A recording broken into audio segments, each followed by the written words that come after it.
I now recognize Mr. Mills for 5 minutes. Thank you, Mr. Chair. Thank you to the panel for everyone coming here and for your time of service. It's greatly appreciated. I want to comment on a few things because every time that we try to get to the bottom of the final decision making, which is always at the behest of the Commander-in-Chief, somehow we find ourselves spending more time talking about Trump all over again.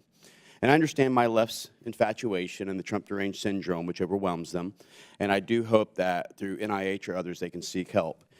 The whole point is that this was a conditions-based agreement. It was very clear from the beginning that if the conditions were not met, and as you said, General Sadat, that there was a plan B, an alternative mechanism. The other thing that our colleagues continue to fail to acknowledge is that President Trump, towards the end of his presidency, had actually reversed his decision at the advisory of the generals and was going to maintain troops there to continue its support. We fail to always mention that piece of things. And it's funny to me that Biden, and Mr. Roggio, you said it so perfectly just now, I couldn't have said it better. He was so willing to do what was necessary to make sure that the fall of Somalia did not occur with the government there. He was so quick to go ahead and withdraw the Remain in Mexico agreement, but for some reason, that Doha agreement, he couldn't make any changes to whatsoever. It was absolutely mandatory. No one could change anything, even though he's the elected president. That wasn't a complete possibility. Can't understand that, but that's something else. The other thing is that I do agree with my colleague. There were many missteps in playing political football through multiple administrations and their understanding of what we're supposed to be doing and what the mission was to achieve. We were not originally there, as we all remember in 2001, to think about nation building. We were there for an actual counterterrorism operation, which was to go in and stop Afghanistan from being a safe haven of terror and to withdraw. What did we leave? We left the Haqqani network, ISIS Khorasan, the Taliban, billions of dollars in equipment, and stronger now than they were before, and actually closer, I would argue, to achieving the goal of what Abu Bakr al-Baghdadi was trying to achieve with a caliphate and a singular ISIS cohesion, which is what we've left them, a full country to now terrorize, exploit, and to utilize. He's right that there was over 10 Congresses who had gotten this wrong, which is why I ran for Congress. One of the main reasons was to try and come in here to prevent what we've continued to see. Because the majority of Congress, by the way, only 17% were actual military veterans. And we wonder why we get it wrong. You know, in my military and government service, I spent over 7 years of my life in Iraq, over 3 years in Afghanistan, Kosovo, Pakistan, northern Somalia. I know a thing or two about poor decision-making. And I'll go ahead and say this. It was not the fault of the boots on the ground who was carrying out their objectives missions. It was the suits in D.C. who was ruining the entire thing. But we need to understand something. What we're looking into is not just the fall of Afghanistan, but also, and again, accountability for what is already being forgotten, and it is shameful, shameful, that we're already forgetting our 13 heroes who had fallen at Abbey Gate. You know, our State Department sat in here talking about how they were there on the ground helping to find solutions, and they were with the troops day and night when those gates were available to help Americans and others to be able to get out. But my question still remains to the State Department, if you were there day and night with our military service veterans at those gates, then why do we have 13 fallen service members and not a single State Department member who had fallen with them? That doesn't tell me that you were at the gates when it was necessary. Mr. Roggio, I got a question for you, sir. Prior to the U.S.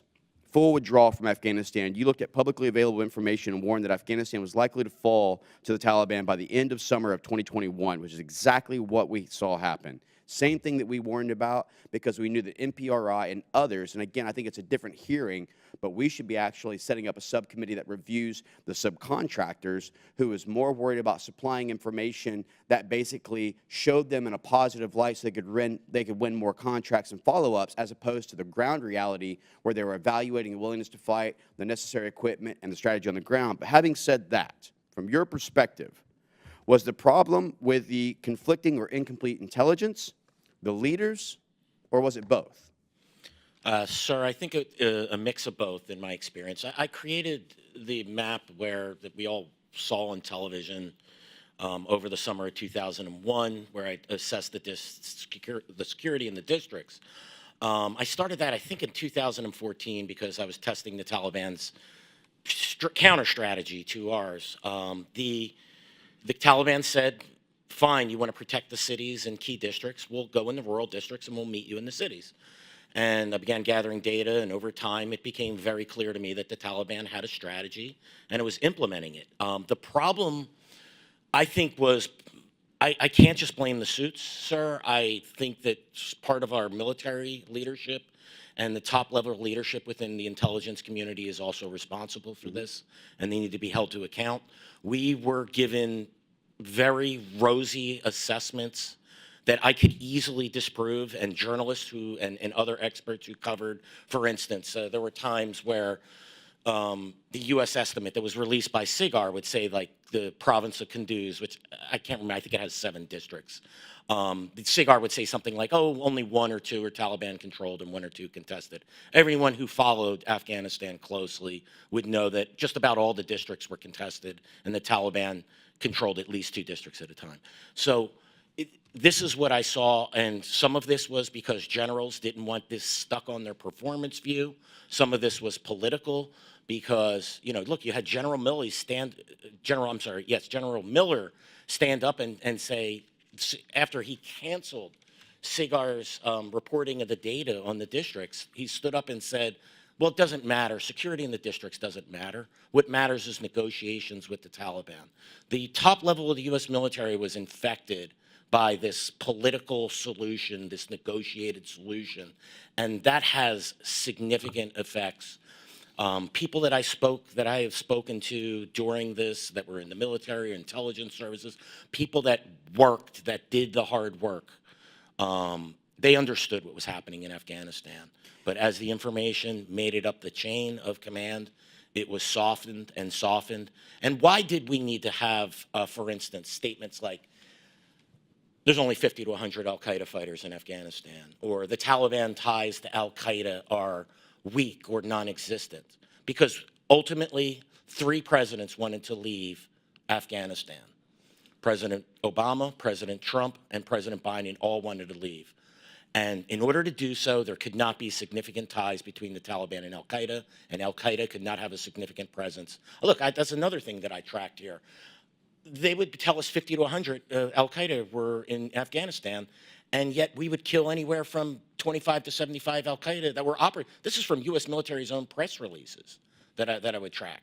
So did al-Qaeda have this sort of steady state where they kept it at 50 to 100, with this estimate stayed the same? It only went away when we conducted a raid on a terrorist training, or 2 al-Qaeda training camps in Kandahar in October 2015, I believe it was, and they killed almost 200 al-Qaeda fighters.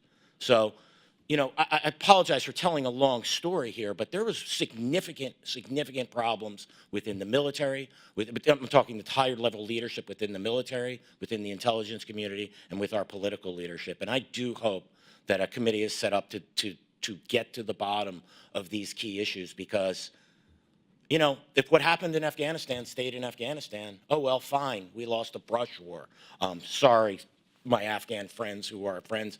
And I obviously am being sarcastic there, because we should maintain commitments to our allies, but it doesn't. What happens if we're getting it wrong in Ukraine? What happens if we're getting it wrong with Taiwan and China? You know, these are the questions that we need to ask. Well, Mr. Chairman, I thank you for allowing the witness to go ahead and fully answer this. I agree we have a counting issue. We didn't know how many Americans were left in Afghanistan. When they said 300, 3,000, 30,000, didn't know. We continue to get this wrong, and that's why we shouldn't engage in warfare unless we're willing to see it through, get back to an America First agenda, and make sure that we're doing this right so we don't repeat Afghanistan again. With that, I yield back.